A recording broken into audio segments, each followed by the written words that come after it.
So SummerSlam is just around the corner, and as I'm getting closer and closer to August the 3rd, my first live SummerSlam, being in attendance, I wanted to talk about some of the SummerSlam moments that lives rent-free in my head, okay? Like, these were the moments that were special to me, not necessarily like the biggest moments, the most famous moments, the best moments, and I don't want to go from, the first SummerSlam all the way to the current SummerSlam. I don't want to take up too much of your time with these moments, but growing up as a kid, and I am an old head. I mean, the name is not just a moniker. It is, I'm a wrestling old head. I've been doing this. I've been watching wrestling since I was 3 years old. And for some reason, my crazy brain has remembered a lot of special moments from professional wrestling back at that time.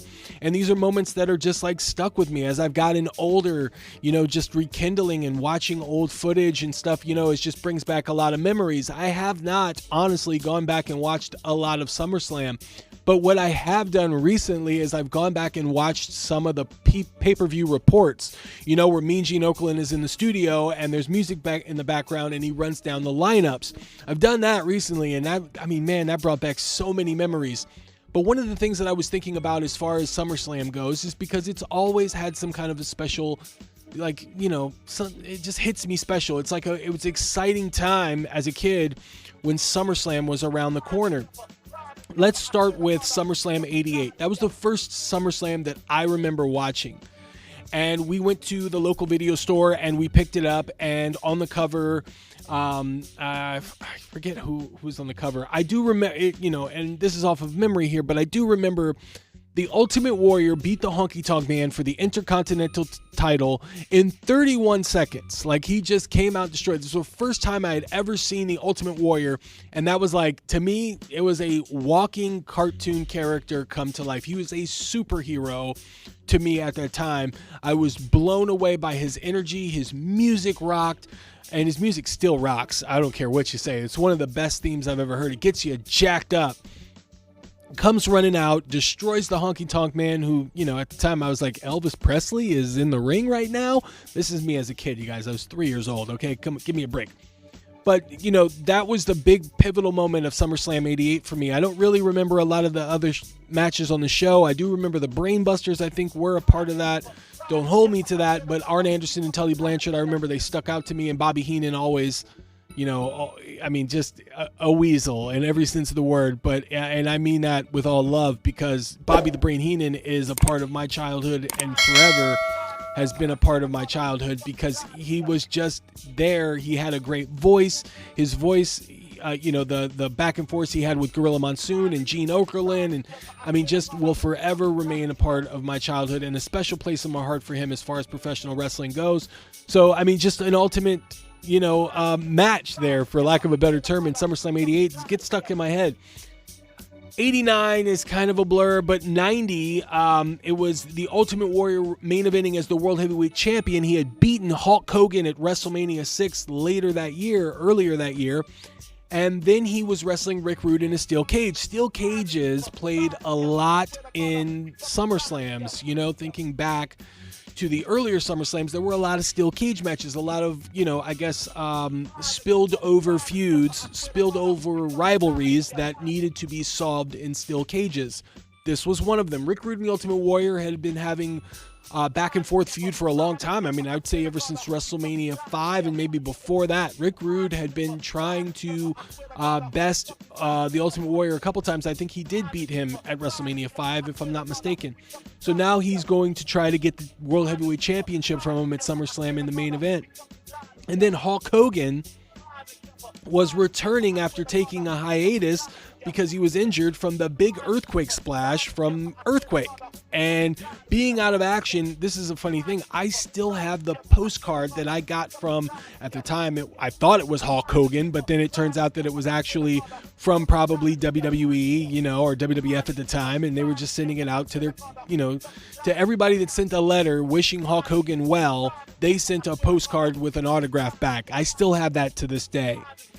And it was very smart of WWF PR and, what in marketing to get all of the addresses of all of these people that they knew were watching the product and sending in these letters. And obviously they knew that there were kids involved because Hulk Hogan was very popular with children.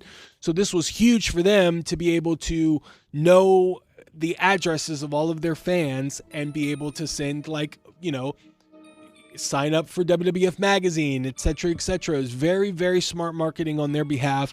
Still have that autograph, and I don't know. I mean, they could have pressed that autograph. I don't know if it was actually signed by Hulk Hogan, but it's hilarious, and I'll post a picture of it during this so that you can see. And being able to see Hulk Hogan return in Wrestle Earthquake was big for me as a kid. And then in SummerSlam 91, it was the match made in heaven and the match made in hell. This was the most memorable SummerSlam for me as a kid because we watched this one live.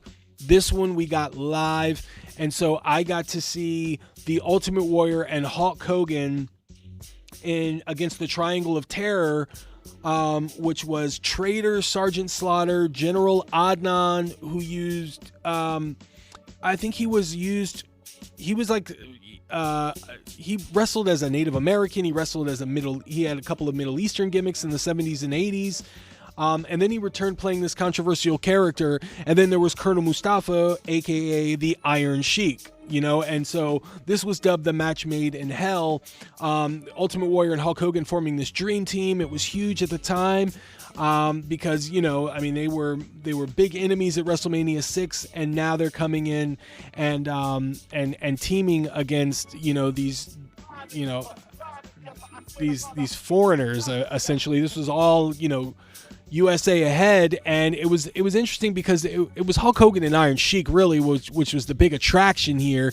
But it was interesting at the time because they just needed that one guy to come in and be a big, huge, muscle guy, and they just didn't have that. And Hulk Hogan was infamous for having these big muscle guys to battle with, and I wonder why he didn't grab anybody from the set of No Holds Barred or something to come in and really even this out. I'd like to go back and see why they chose those three, Sergeant Slaughter and Adnan and Iron Sheik, and they didn't bring in like a bigger Iranian dude or something, some big muscular guy. I remember I was talking to I was sending a message to not Tom Green. He's not that Tom Green, but Tom Green, he's a wrestling historian. The guy knows a lot about professional wrestling, and he was talking about, I was asking him about Nikita Koloff because at the time I didn't know he was this short, but apparently he's undersized. But I was thinking as the Russian Nightmare, that would have been huge for him to go against Hulk Hogan. But in my head as a kid, he was larger than life, but apparently he was only like 6'1", 6'2" out of Minnesota.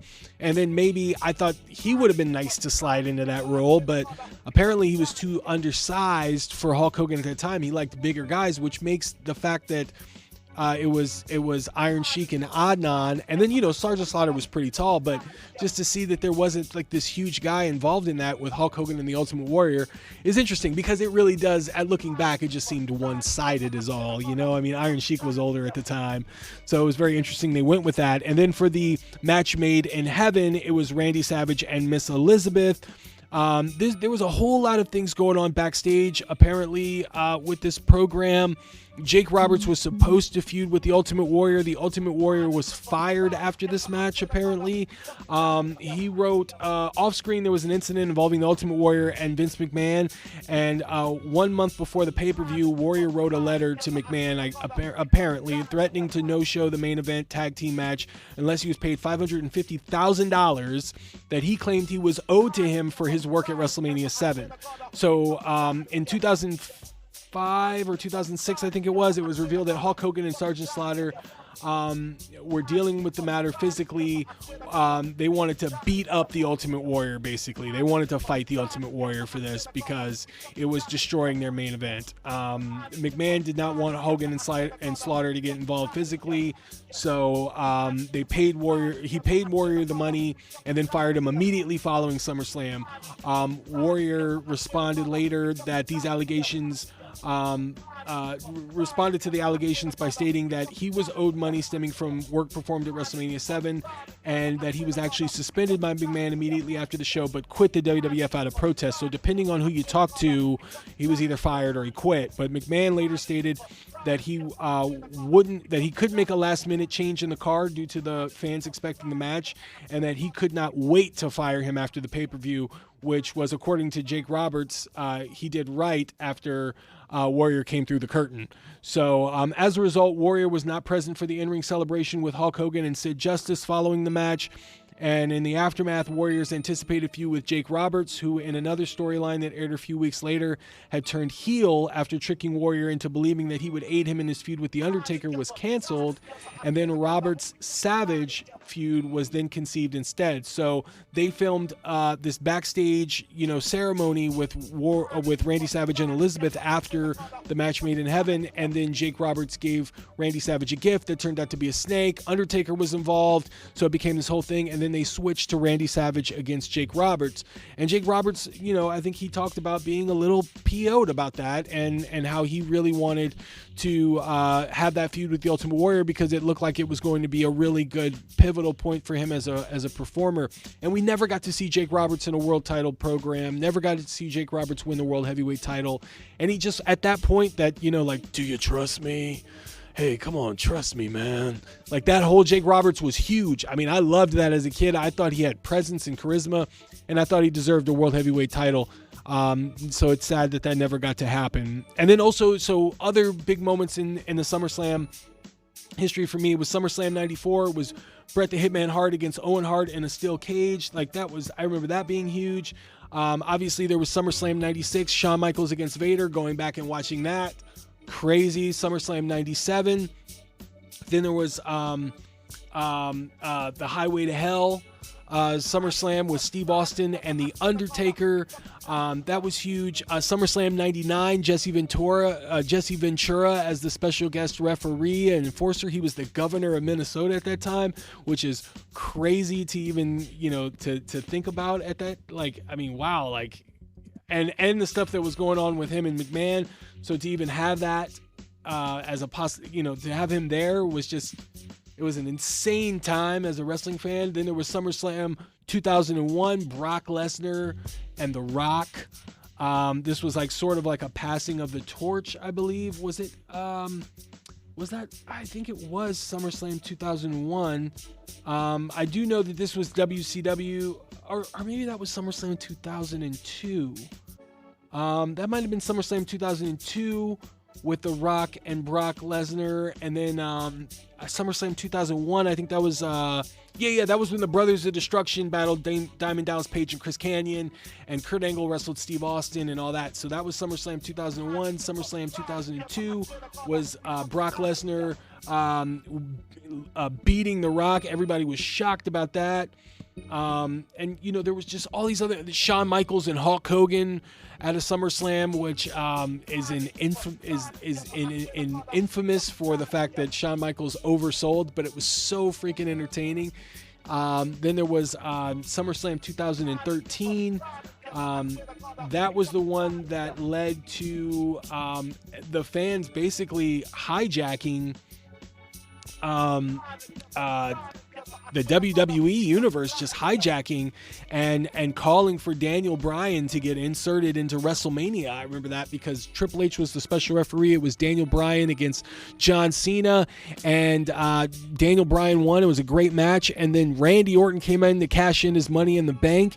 And upon coming in, Triple H turned on Daniel Bryan, gave him the pedigree, gave Randy Orton the easy win, and he was the world champion. This led to a entire campaign to get Daniel Bryan into WrestleMania. He had to go through Triple H in a singles match, and then he had to go through every member of Legacy in order to win. He did win, and it just propelled Daniel Bryan in the pantheon of success for the WWE, and he lives on forever.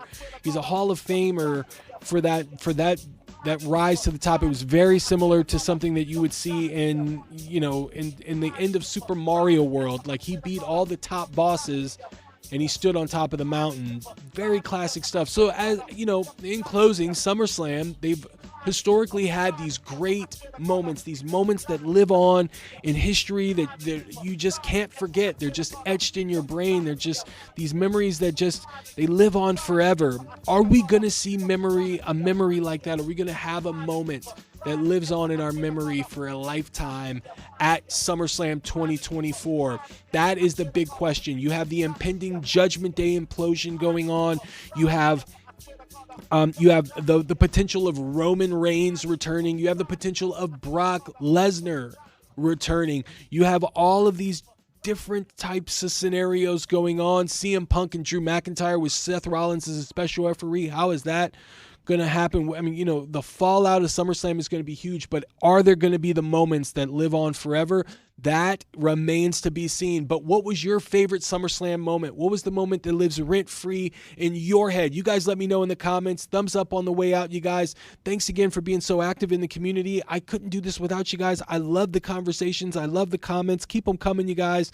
And as always, stay tuned. Hit the notification bell, because as SummerSlam approaches, you're going to hear a lot from me in regards to what's going on. And I'm going to make sure that I get some footage that makes it feel like you were right there alongside me on this journey, you guys. Stick around, and as always, stay tuned for more.